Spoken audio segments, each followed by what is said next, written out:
بسم الله الرحمن الرحيم. راح ابدي بالغداء اليوم. اول شي انا سلقت اللحم اختصارا للوقت، وهذا بصل دا احمس بيه، وكمية البصل كل واحد بكيفه، اللحم والبصل يعني ماكو كميات محدودة كيف الواحد. وخليت له ملح وفلفل اسود ودا ننتظره يذبل.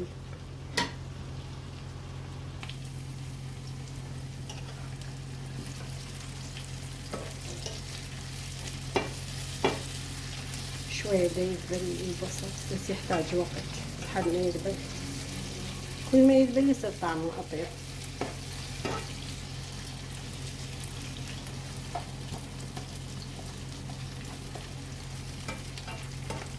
أنا أحب البصل هيجي شرائح للأكل.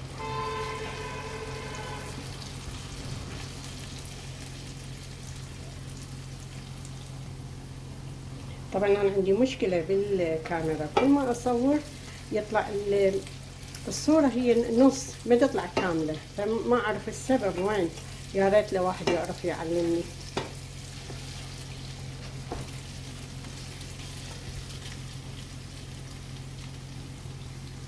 اكو يضيفون لهاي الاكلة ثوم، باللي تخاف تطلع طعمها ما طيب، ولو يعني هو الثوم طعمه طيب من ينحمس ويا البصل، بس خفت للاولاد ما ياكلوها. هنا البصل تقريبا ينحمس، فراح اجيب فوق اللحم واحمسه، وبنفس الوقت خليت جدر التمن على النار. هو ما ادري يا الاكلين نطلب وياها التمن، بس يلا راح نطبخ التمن. طبعا هي اول مرة اطبخها فما اعرف يعني، شفتها بالفيديو. هنا البصل بدا يذبل، راح اضيف فوق اللحم واحمسه سويه، وخليت جدر التمن على النار. بس اللحم ينحمس ويا البصل.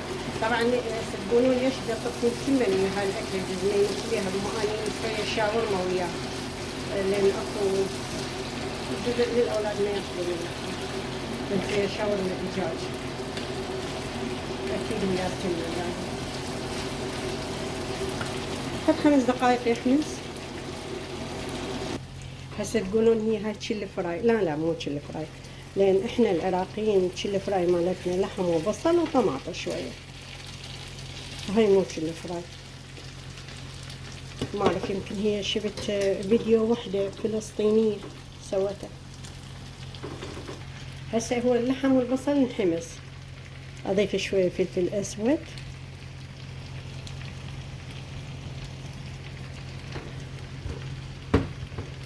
وملح. هاي هي بطاطس وفلفل هذا احمر واخضر، وننتظر شوي ينحمس. يلا نضيف الطماطم. هسه اخر شي راح اضيف الطماطم واعوفها تسبك كلها بعد الاشياء بحدها. ما تاخذ وقت يعني الاكله كلها، خاصه اذا اللحم مسلوق. وننصي او نهدي النار شويه ونغطي الجدر ونرفع النار.